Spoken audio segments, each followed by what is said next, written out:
Como a gente já sabe, amanhã as marmitas de Francisco vão ser realizadas em Sumaré. Então a gente viaja amanhã cedinho, 7h30, para realizar as marmitas lá na cidade de Sumaré, pertinho de Campinas. Por que lá? Porque o nosso irmãozinho Cleito, que é um franciscano também, espírita, faz parte do nosso portal Franciscanismo, ele fez a experiência aqui com a gente das marmitas e resolveu levar esse trabalho para lá. E a gente ficou muito feliz com isso. Então ele já faz lá desde dezembro, ele fez a primeira, e aí vem fazendo todo mês. Só que ele faz sozinho, então é tudo menos, né? E ele tem duas pessoas que o ajudam, não é sempre que ajudam. Então, esse mês a gente resolveu reunir forças lá com ele, unir forças. Então, a gente vai com uma equipe. Ele trabalha na Pestalozzi, na Associação Pestalozzi lá, que é uma entidade que cuida de deficientes tanto físicos quanto mentais, né? Pessoas com dificuldade cognitiva. Então, assim, ele falou para mim que amanhã uma outra casa espírita vai atender os irmãos em situação de rua, nos mesmos lugares que a gente ia.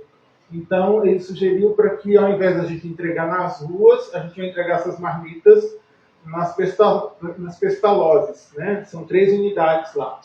Então, vamos visitar 2. Então, vamos fazer essa distribuição de marmitas lá. E aí sim, o que sobrar, a gente vai para as ruas para distribuir o restante.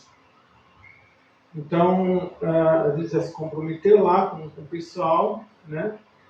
De além da distribuição, a gente fazer uma visita fraterna lá para esses irmãozinhos que são internos lá da Pestalozzi. Então a gente vai amanhã, retorna no domingo, final da tarde. O nosso estudo, né, do livro Missionários da Luz e o Livro dos Espíritos continua na próxima quinta-feira. A gente tem uma pausinha porque a gente tem uma agenda de apresentações.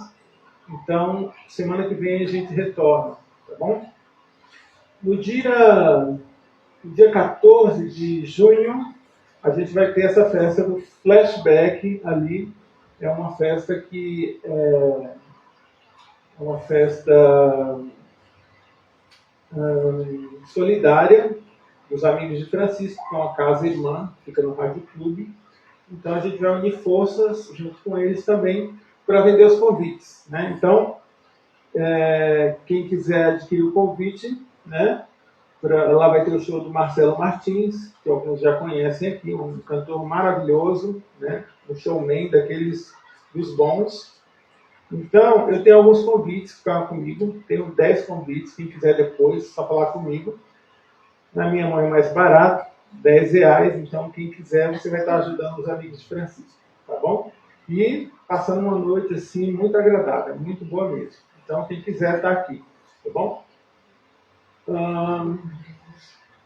As nossas cestas básicas, que a gente distribui mensalmente, esse mês de junho será no dia 15. Eu preciso falar para quem está aqui, para quem está nos assistindo, que a gente vai ter que fazer uma pausa nos cadastros mais uma vez. Né? Porque a quantidade de famílias que se cadastraram para receber as cestas é muito maior do que a capacidade que a gente tem de entregar, de distribuir. Então a gente vai dar uma pausa para atender toda essa fila de espera, tem uma fila de espera para receber a cesta, então a gente não quer que essa fila fique maior. Então a ideia é atender todo mundo.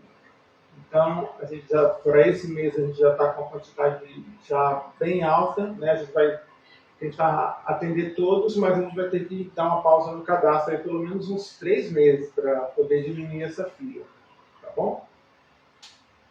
Vou pedir para o nosso irmãozinho Edmilson vir aqui fazer a prece para a gente iniciar a nossa noite de hoje, né? Para receber esse amigo, irmão, Éder Ramos, né? Quem não conhece o Éder, né, lá do podcast Recomeçar Espírita, olha, é um trabalho magnífico, magnífico, magnífico. E tem um alcance, assim, maravilhoso. Né? Recentemente o Éder esteve lá no Rio, fez umas entrevistas maravilhosas com o Wagner de Assis, que é o diretor do filme Nosso Lar, com André Trigueiro, né? Fez com o Fábio De Luca, né? Fez? Fábio De Luca, né? Ainda vai ao ar, né, do Fábio. Então, entrevistas maravilhosas, vocês não podem perder. Quem não se inscreveu ainda no canal, vai lá no Instagram, Recomeçar Podcast Espírita. Tem Facebook também, né, Éder? Tá no Face, no YouTube também. Então, eu também já tive a oportunidade de participar 3 vezes, é maravilhoso. Então, Edmilson, por favor, meu irmão.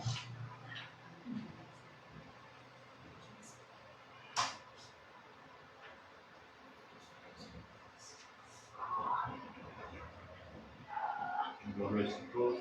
Vamos levar uma pensamento a Deus, Jesus.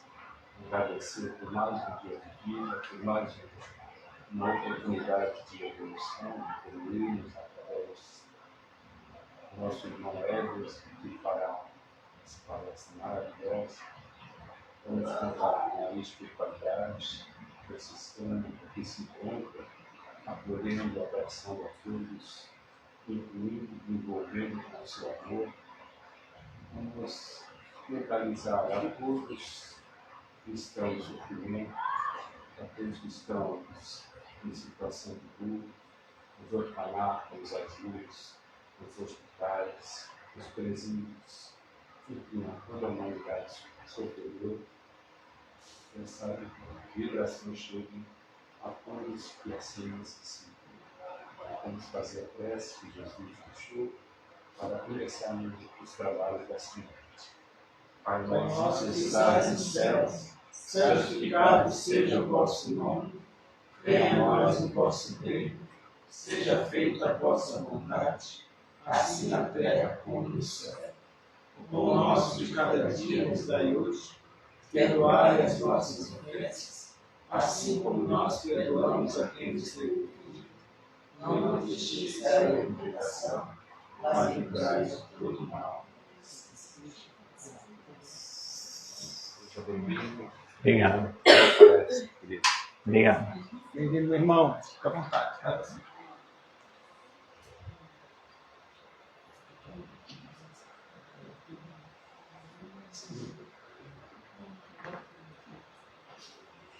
Boa noite a todos. Recentemente nós tivemos aí a comemoração, né, do Dia das Mães, né, passou há pouco. Então a gente optou em estar falando sobre honrar pai e mãe. E sempre que um bebezinho nasce, né, assim que ele nasce, a introdução alimentar dele é bem paulatina, né? Ali vai primeiro com leite materno, depois um pouquinho de água, mais para frente com a papinha, o legume, a frutinha batida, né? E só depois os alimentos mais sólidos. Com relação à revelação espiritual, as revelações não é diferente. Também é de forma gradativa. Então nós tivemos ali a primeira revelação com Moisés e os profetas, e depois, posteriormente, com Jesus, que veio nos trazer seu evangelho, todos os seus ensinamentos. E temos, né, para nós espíritas, a terceira revelação, o Consolador Prometido, com o Espiritismo.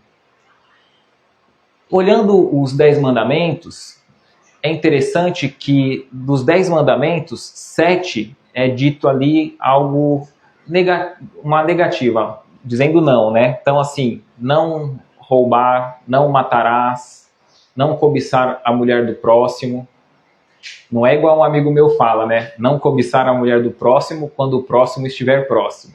Não é só nesse momento não, né? É não cobiçar a mulher do próximo.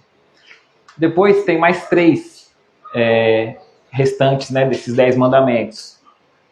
Amar a Deus sobre todas as coisas e guardar um dia, né? Guardar o sábado. E aí resta uma, né? Que é o tema de hoje, honrar pai e mãe. E é interessante que desses 10 mandamentos, só um vem junto com uma promessa. Porque é dito ali, honrar pai e mãe, para que seus dias sejam acrescentados, né? Eu vou até ler aqui, que está em Êxodo 20:12. Honrará teu pai e tua mãe, para teres uma dilatada vida sobre a terra que o Senhor teu Deus há de te dar. Então, naquela época, nós, a humanidade em geral, muito materialista, imediatista, acreditava que era mesmo uma vida terrena, essa única vida que, honrando o pai e a mãe, se prolongaria.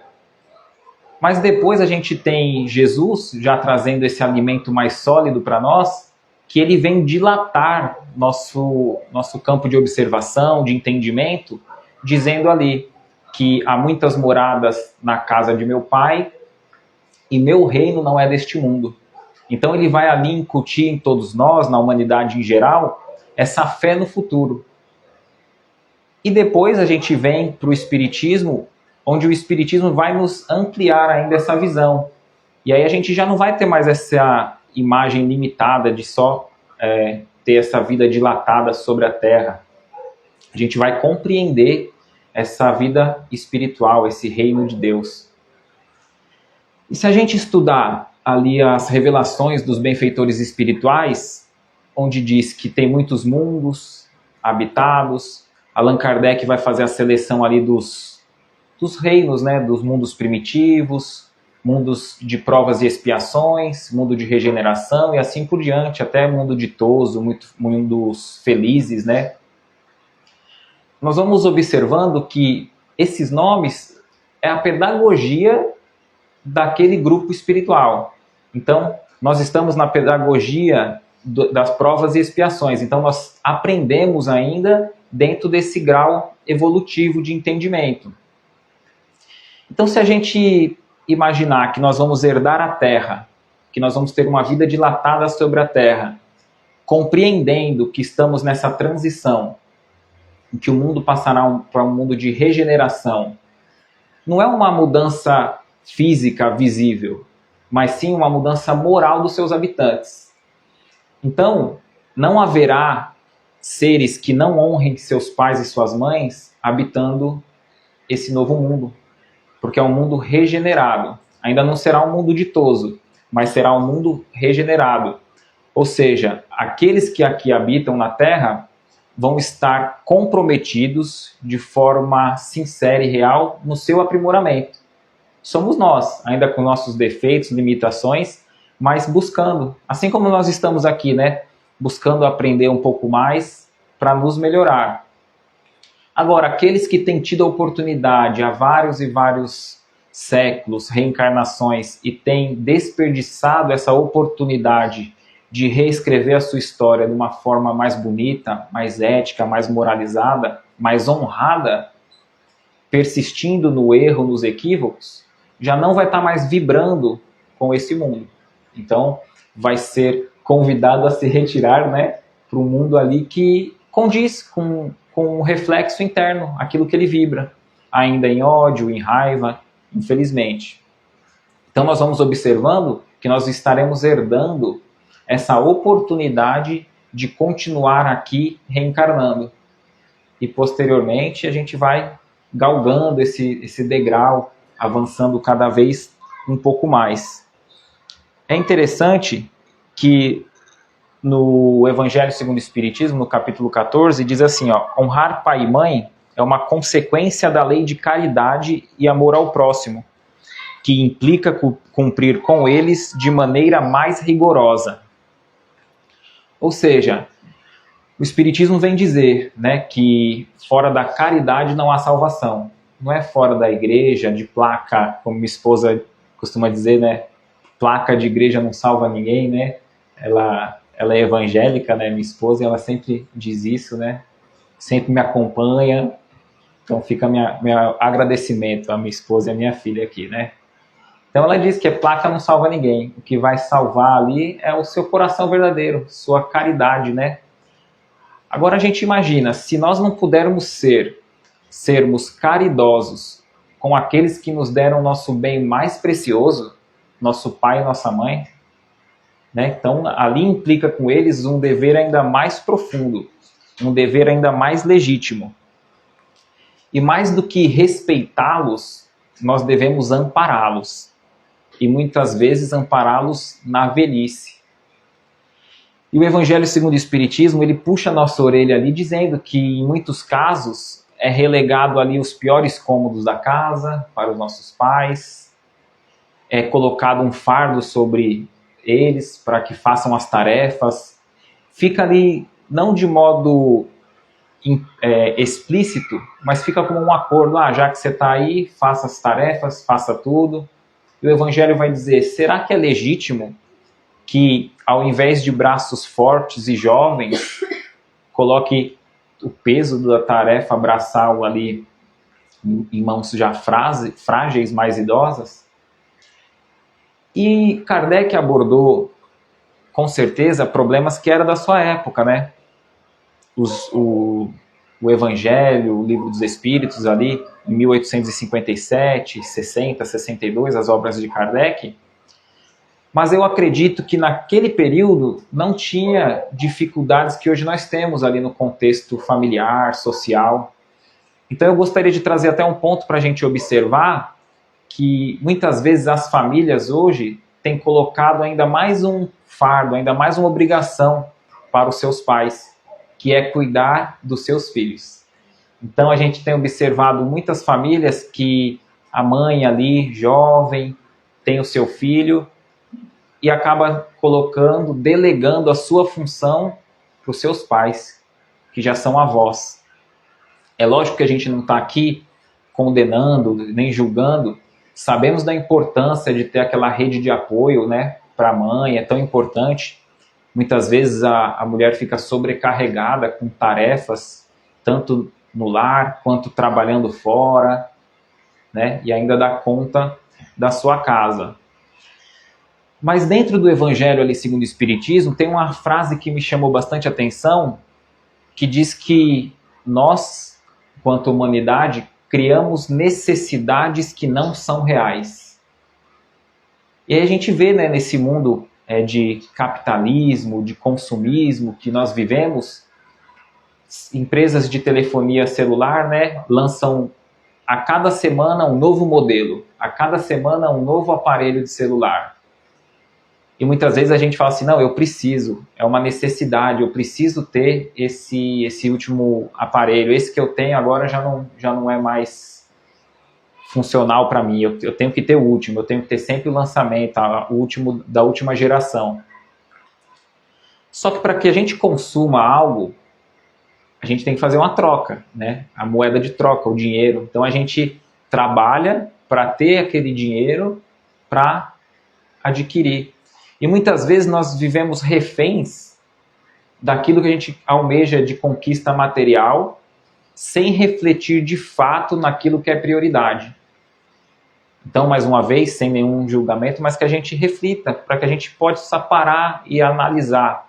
Será que o meu filho, a minha filha, não é minha prioridade nesse momento da minha existência? Para que eu fale assim, não, eu preciso ter aquilo, então não adianta, eu tenho que trabalhar em 2 empregos, eu tenho que fazer isso, aquilo. Quando se a gente conseguir readequar novamente, num planejamento familiar, a gente vai observar que muitas vezes a gente deixa de lado, né? É lógico que a gente compreende o mundo dinâmico que nós vivemos hoje em dia, né, com tantas tarefas, tantos afazeres. E mais importante, para que aquele pai, aquela mãe não se culpe, porque hoje em dia a gente tem que dar conta de tantas coisas, né? O celular às vezes fala assim, não, agora eu ganhei tempo, eu não preciso mais perder 2 horas no banco, eu resolvo tudo por aqui. Mas e aqui, esse tempo que a gente ganhou, a gente tem suprido com o quê, né? O que a gente tem colocado no lugar? Então a gente vê até o Rossandro, né, falando sobre, até no livro Help Me Eduque, que ele diz a importância, ainda que seja pouco tempo, ainda que a gente não passe o tempo que gostaria com nossos filhos, mas que esses poucos minutos possam ser minutos de qualidade. Que se a gente está num momento dinâmico, trabalhando, resolvendo o problema, a gente tem ali num dia 1 hora, 2 horas ao lado do filho, que a gente de fato se coloque para estar ali com ele, passando ali um pouquinho de valor moral, valor ético, através do nosso exemplo. E essa nossa fala vem corroborar com uma experiência, né, que a gente teve recentemente agora, né, desencarnou o Divaldo Franco, e eu pude estar junto com a minha família lá na Mansão do Caminho, acredito que no ano de 2018. E estando lá dentro, a gente vê que é uma cidade, né? Com avenida, casas, estruturas, mais de não sei quantos prédios físicos ali, com tanta tarefa, né, de curso, escola integral. E a gente observando, a gente vê ali que mais de 650 crianças que o Divaldo adotou, registrou no seu próprio nome. No começo ele fazia assim, ele ia, pegava aquelas crianças que estavam ali em vulnerabilidade social, com as suas famílias e lares destruídos, né? E adotava para morar mesmo na Mansão do Caminho. E assim foi com aqueles 650 crianças. Conforme foi passando o tempo, por orientação da Joana de Ângeles, a sua mentora, ela disse, essas crianças, a gente tem que dar um upgrade, né? Lógico que ela não usou essa palavra, né? Tem que dar um salto, melhorar ali a relação, né, com as crianças, porque aquela criança que reencarnou naquele lar tem o seu resgate, tem o seu compromisso ali espiritual, ela tem que estar vivendo ali. Então, a partir de agora, não vamos mais adotar, foi passado por Divaldo. Não vamos fechar as portas à caridade, ao acolhimento. Eles vão vir estudar no dia de forma integral, né, com estudo ali na sala de aula, alimentação, tudo que tem direito. E no final do dia, eles retornam para o convívio dos seus familiares, que é tão importante. E é muito bonito porque lá dentro tem muito curso de panificação, então quando eles fazem o curso ali, aprendendo a fazer os pães que fazem, as crianças no final do dia voltam para sua casa com a sacolinha, levando os pães ali. Então é muito importante essa interação, esse resgate da família, né? Que tem o apoio na Mansão do Caminho, né? E temos centenas de outros projetos, mas não deixar da gente ter esse olhar para aqueles que nos cercam, né? Que a gente vai falar um pouquinho mais à frente sobre isso. E diz assim também no Evangelho segundo o Espiritismo, infeliz aquele que se esquece da sua dívida para os que o sustentaram na infância. Então, infeliz daqueles que esquecem, aqueles que são ingratos. E quando falou aqui, aqueles que esquecem da sua dívida, eu me lembrei de um episódio no Simpsons, né? Um desenho de humor, que tem o diretor da escola, que ele está lá comentando, eu não posso gastar ainda, mas daqui a pouco tempo eu vou poder fazer a compra de algo que eu quero, porque eu ainda estou pagando uma dívida muito grande. Eu falo, mas que dívida é essa? Ele, não, é que desde que minha mãe ficou gestante de mim, tudo que ela gastou comigo, ela anotou num papel. E agora fiquei adulto trabalhando, tenho que retribuir, ainda tenho uma dívida grande ainda, mas já estou quase acabando. É lógico que a gente não vai ser tão radical, né? Não estamos colocando de forma tão radical ao pé da letra, mas já fica para a gente refletir o tamanho da dívida que nós temos para com os nossos pais, né? Que se a gente fosse pagar só de forma material, seria enorme. E como precificar o nosso bem mais precioso, que é a nossa encarnação? Porque aqui o texto continua dizendo, os que com a vida material lhe deram também a vida moral. Então nós vamos compreender a importância do resgate que nós temos ao reencarnar, que nós ganhamos ali o nosso corpo material, mas a vida moral. Quantos de nós às vezes não se recorda, vai fazer alguma coisa e parece que vem ali a nossa mãe, o nosso pai ali, os ensinamentos ainda que estão como a nos policiar, para que a gente não desvie da nossa rota, do nosso caminho, né? Tanto os ensinos religiosos da nossa infância, quanto até mesmo um simples ato de orar que foi passado para nós, né? Então, além da vida material, nos foi dado a vida moral. Agora, é óbvio que tem muitos pais que não são o que deveriam ser, porque pessoas narcisistas, egoístas, pessoas cruéis também põem filho no mundo. Então essa é uma realidade. Agora, se nós tivermos pais assim, que a gente não recebeu o que a gente gostaria, ou quando a gente vê a gente falando, só quem sabe o que é um amor de mãe, só quem sabe o que é um amor de pai, tem muitos que falam assim, eu não soube o que é isso. Só que nós aprendemos com o Evangelho de Jesus, com o Espiritismo, a pagar o mal com o bem. Então, se nós não recebemos aquilo que nós acreditamos que deveríamos receber, mas que a gente não venha retribuir agora o mal. Que a gente venha fazer nossa parte retribuindo com o bem, com aquilo que nos cabe, né? Uma frase de Emmanuel: ninguém irá colher em terreno que não semeou. É uma outra questão. Às vezes a gente vê pais já numa fase mais madura observando outros lares, falando, olha só como que os filhos tratam o pai do vizinho e vocês não me tratam assim, né? Olha só, eu não recebo isso. Mas será que nós plantamos isso nos nossos filhos? Porque eles estão colhendo aquilo que semeou naquele terreno. E o que nós temos semeado? Será que nós às vezes nos colocamos sempre como vítima? Sempre nos colocamos daquele lado, daquele que deve receber. E poucas vezes nós nos colocamos do lado daqueles que devemos nos doar. Então, quando é dito honrar pai e mãe, mesmo para aqueles que não têm o seu pai e sua mãe ainda encarnado, para aqueles que os seus pais já retornaram para a verdadeira vida, para a vida espiritual, nem por isso vai deixar de honrá-los. Porque o modo de nós honrarmos os nossos pais é na vivência do cotidiano, sendo pessoas íntegras, pessoas corretas. E muitos, às vezes, dizem assim, a gente tem visto, né, a gente citou o Divaldo Franco, né, desencarnou com 98 anos, ativo até o final da vida ali, sendo útil em suas atividades, né? E muitos, com 60 anos ali, já faz o checklist, né, dos objetivos da vida.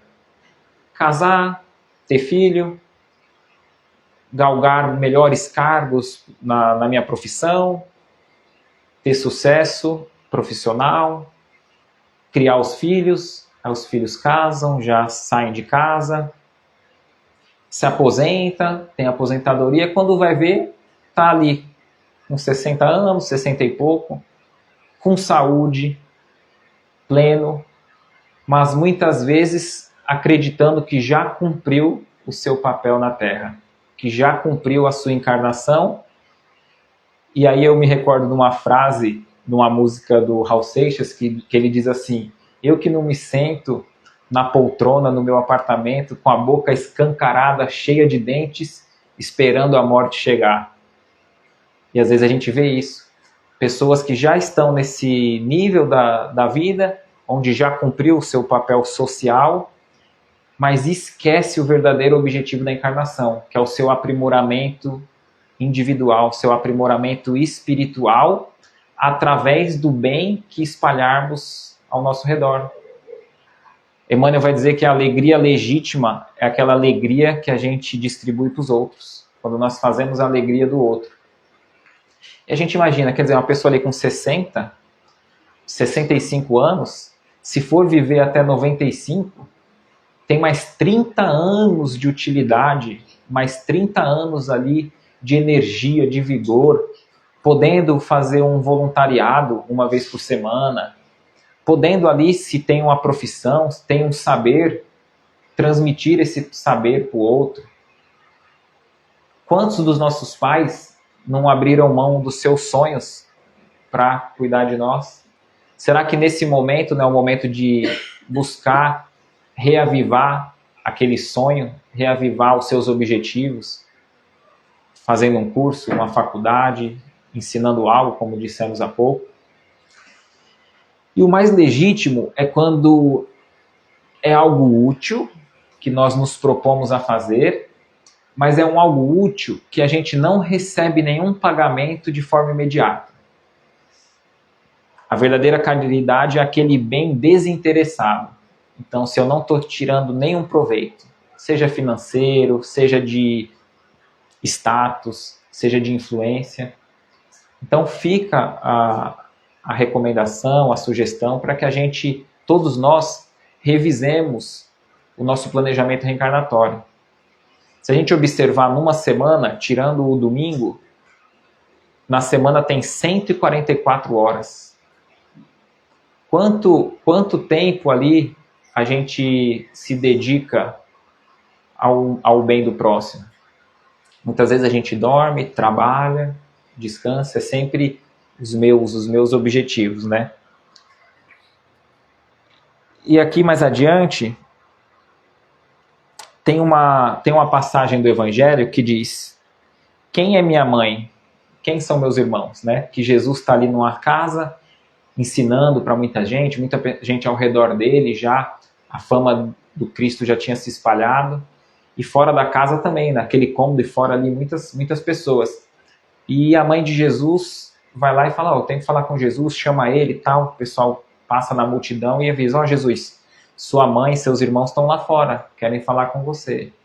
E aí Jesus diz: quem são meus pais? Quem é minha mãe? Quem são meus irmãos?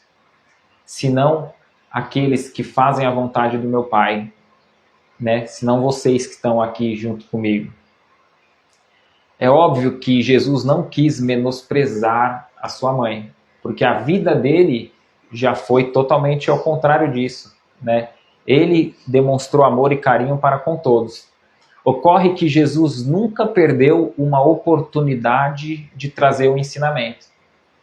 E ali já estava incutido, como a gente dizia, esse alimento mais sólido, que agora o Espiritismo vem desenvolver, que é a nossa família espiritual e a nossa família consanguínea. Ou seja, aquele que está mais atrelado ao nosso coração, aquele que está em sintonia com Cristo, aquele que está em sintonia conosco para fazer as tarefas no bem, aqueles que se afinizam conosco. Porque muitas vezes nós temos alguém consanguíneo, tem o mesmo sangue que a gente fala assim: caraca, esse cara, essa mulher não tem nada a ver comigo. E às vezes a gente tem fora dessa família consanguínea irmãos, amigos que são muito queridos ao nosso coração. Então nós vamos perceber que o corpo precede do corpo, mas o espírito não precede do espírito. Então nós temos essa família espiritual. Muitas vezes no plano espiritual, antes de reencarnarmos, nós temos ali aquele grupo de espíritos afins. E nós vamos mergulhar na carne, muitas vezes em lares avesso ao nosso modo de viver, para que aquilo sirva como um buril a estar nos lapidando com vistas ao nosso patrimônio espiritual. Às vezes a gente vai compreendendo que a gente diz assim, né? Pô, então, por isso que eu tenho um filho, eu tenho 2 filhos e um é tão próximo a mim, o outro é tão distante. Eu crio os 2 da mesma forma e um eu gosto tanto e o outro não vem comigo de forma nenhuma, desde bebezinho. Aí o Espiritismo vai nos dizer que pode ser adversários do passado. É óbvio que quando nós não encontramos uma resposta na vida atual, nós vamos percebê-la em encarnações passadas. Agora, muitas vezes a gente generaliza, né? E todo mundo é inimigo, né? Então, se a gente briga com a família um dia, a gente fala: sabia, esse é inimigo do passado. Muitas vezes não, às vezes num contexto familiar de 4, 5, pode ser que a maioria seja espírito afim e um foi permitido que reencarnasse naquele lar para que tanto aprendesse com os demais e também servisse de lição para que os outros também aprendessem com ele. Agora, tem muitos casos que a gente sempre vai para esse lado do passado e esquece de olhar a atual encarnação. Eu me recordo de uma palestra do Divaldo Franklin que ele dizia assim, que ele conhecia uma mulher, né, uma moça conhecida dele, já de muito tempo. Então ele acompanhou a existência dela ali. Ela estava no 2º casamento. E ela foi ali se queixar: Divaldo, esse meu marido, eu não sei o que eu fiz na outra encarnação. Eu não sei o que eu fiz, porque ele é alcoólatra, ele bebe, ele me bate, ele me perturba, é uma pessoa muito difícil de lidar e tal. E ele só ouvindo, né? E ela: O que você acha? É de outra encarnação, né, que eu estou colhendo.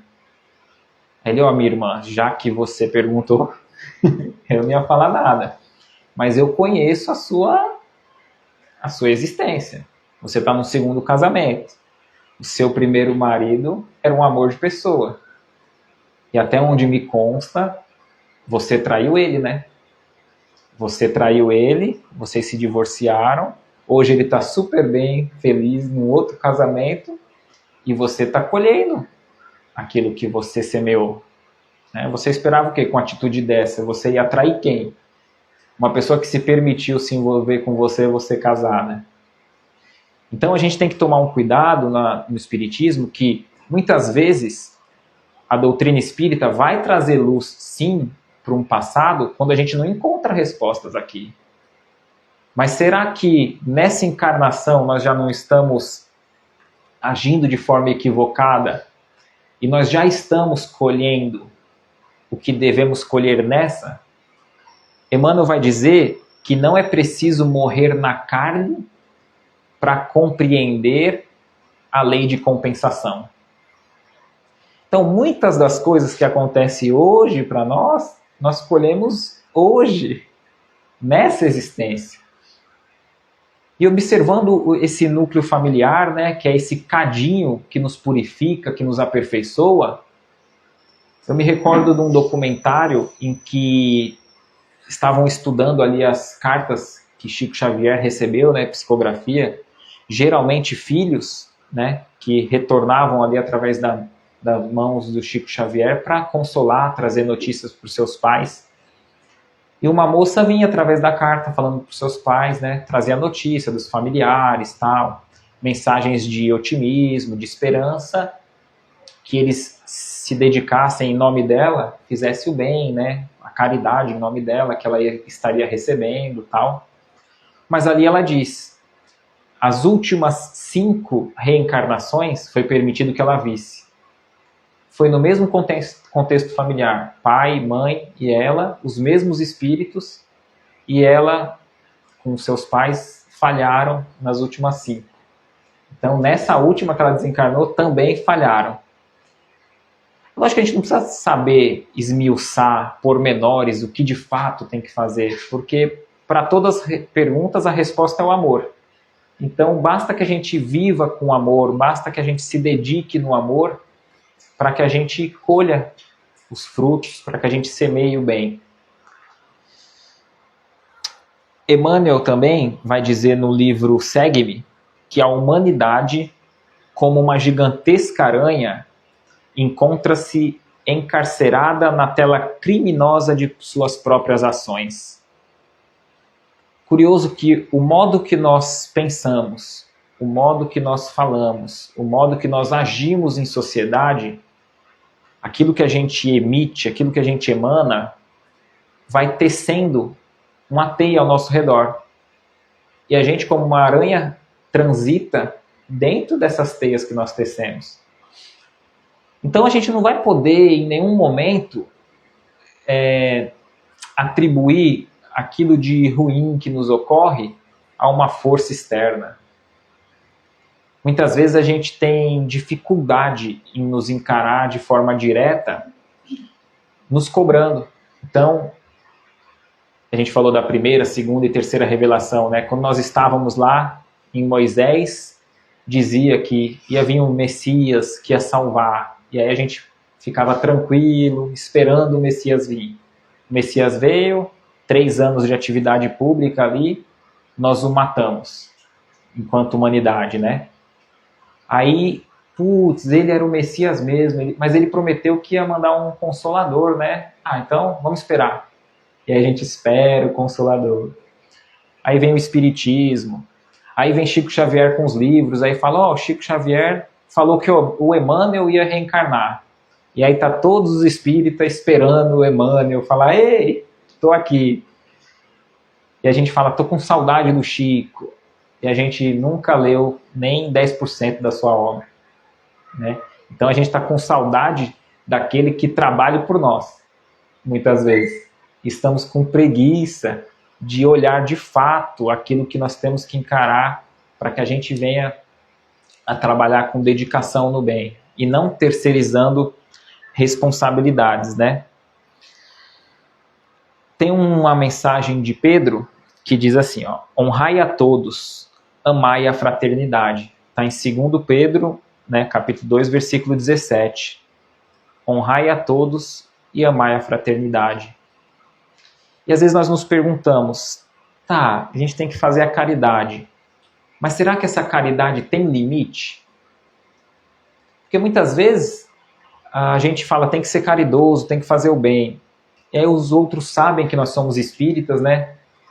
E vai lá, nos apunhala, tal. Aí quando a gente vai esbavejar, ó, você é espírita, hein? Ó, eu ainda brinco, né? Às vezes a gente fala até lá no podcast que eu tenho um grupo de futebol, né? No sábado à tarde. E aí a gente carrega as traves, põe lá, monta os canos, né? Que a gente faz a rede, a trave e tal. Acaba o jogo, leva de volta. Aí a gente organiza e leva as traves e volta. Aí um dia mais revoltado assim, eu também não vou levar mais nada, é só eu que trago, que busco, vou estar esperando lá em cima no calçadão, recolhe aí que eu não quero saber e tal. Aí um amigo meu que via as lives, até então eu não sabia que ele via, ele falou, Éder, ó o Kardec. Ó o Kardec, hein? Você é espírita, hein? Então você vê que até os amigos ao redor nos policia, né? E Emmanuel diz assim, de certo, não somos convidados a favorecer os abusos que nos visitam em forma de apelos à caridade. Então, de fato, nós não somos convidados, né, a favorecer, mas podemos auxiliar com silêncio e prece, dando o nosso testemunho de paciência e boa vontade. Dentro de um extremo, muitas vezes a gente busca o extremo oposto, né, para equilibrar a balança. Então, a gente vai lá aguentando e faz caridade, tenta fazer o bem e tal. Aí quando a gente fala assim, vou explodir. Aí o que a gente faz? Reage, esbraveja, sai da nossa posição, vai lutar uma luta que ele está mais habituado, o outro que nos provocou. E aí a gente discute, aí a gente esfrega na cara, aí a gente chega num limite que a bomba explode. Mas aqui diz que cada um vai saber o seu limite. Não aceitando, não achando que você pode mais aceitar aquele pedido, né, de caridade em forma de um abuso, silêncio e prece. Ou seja, não retribua o mal com o mal, não fale mal, não esfregue verdades na cara do outro. Silêncio. E a prece sincera, porque aqui diz que o silêncio dá o seu testemunho da paciência. E a prece dá o seu testemunho da boa vontade. Então quer dizer, mas você não estava preocupado em ajudá-lo de coração? Ou será que você estava fazendo uma troca para um lugarzinho no nosso lar? Então se o bem é uma verdade sincera de auxílio ao outro, então a gente, tá bom, não vou fazer o que ele quer da forma que ele quer, mas eu vou ficar em silêncio, não vou retribuir, vou fazer a prece. Eu estou dando o meu testemunho de paciência e boa vontade. E aí cada um vai saber, né, qual que é o seu limite. Uma outra frase, né? Não temas a morte, nem receis a vida. É curioso, parece óbvio, mas às vezes as coisas óbvias devem ser ditas, né? Muitos de nós têm medo da morte, têm medo de morrer. E parece que esse medo de morrer nos traz temor de viver. Então muitas vezes a gente tem receio de se expor, tem receio de tentar algo novo, tem receio de fazer o bem achando que vamos ser passados para trás, vamos ser vistos como bobo. E aí, com medo de morrer, a gente tem medo de viver. Então não devemos, de forma alguma, recear a morte. Há convívios familiares, né? A gente diz aqui honrar pai e mãe, esses conflitos entre os pais, mas também a gente pode ampliar para os familiares, né? De modo geral, um irmão, uma irmã, aqueles que participam daquele núcleo familiar. E tem um texto de Emmanuel no livro Mãe que diz: se motivos humanos a distanciam, né? Distanciam seu pai, sua mãe, hoje de ti, que isso aconteça tão somente na superfície das circunstâncias, nunca nos domínios da alma. Porque através dos fios ocultos do pensamento, sentir-lhe-ás os braços, sustentando-te as esperanças e abençoando-te as horas.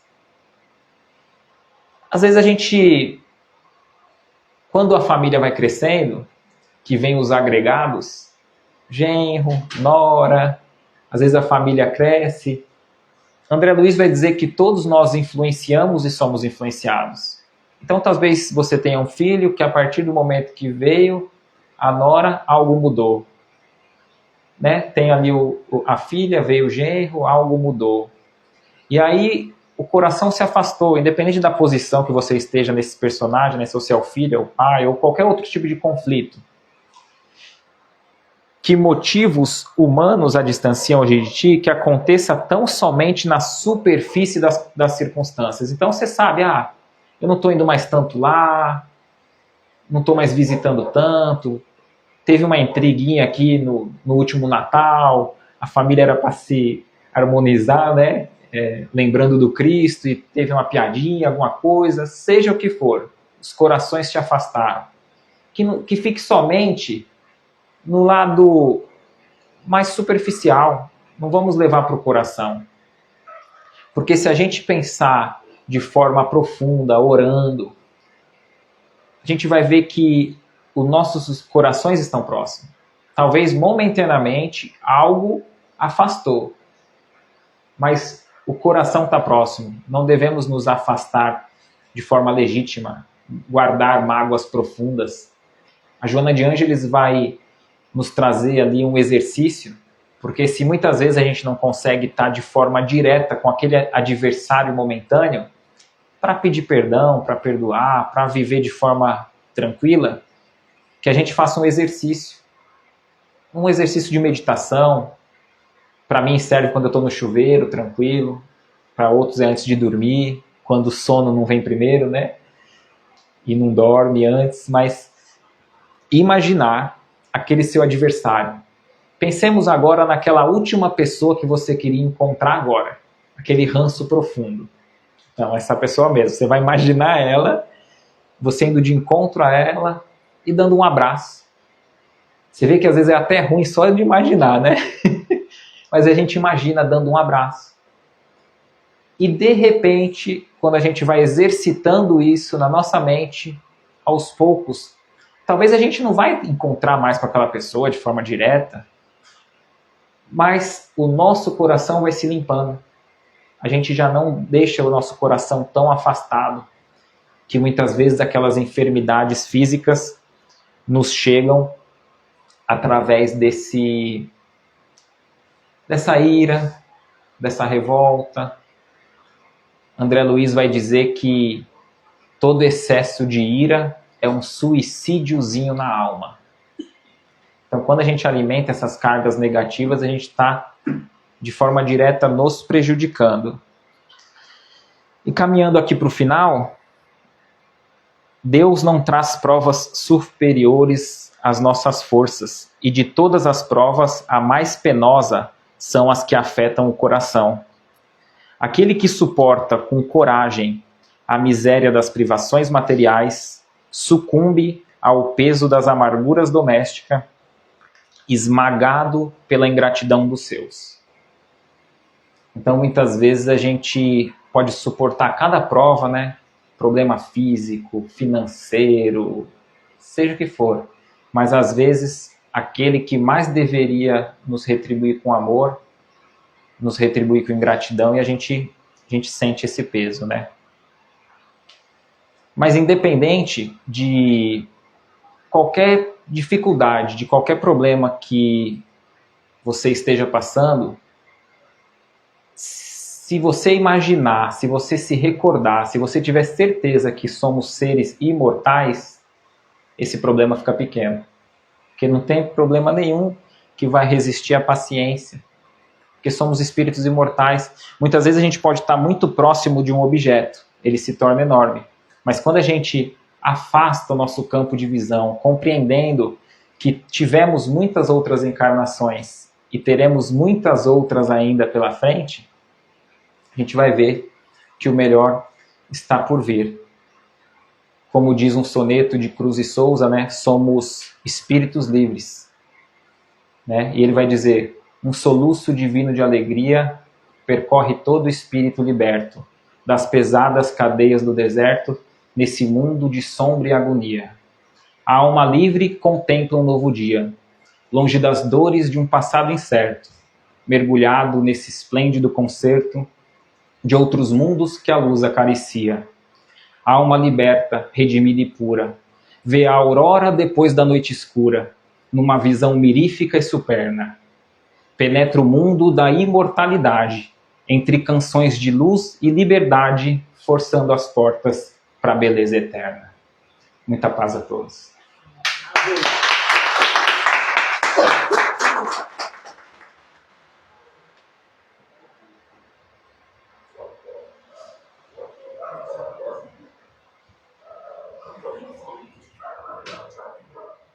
Obrigado, Leonardo.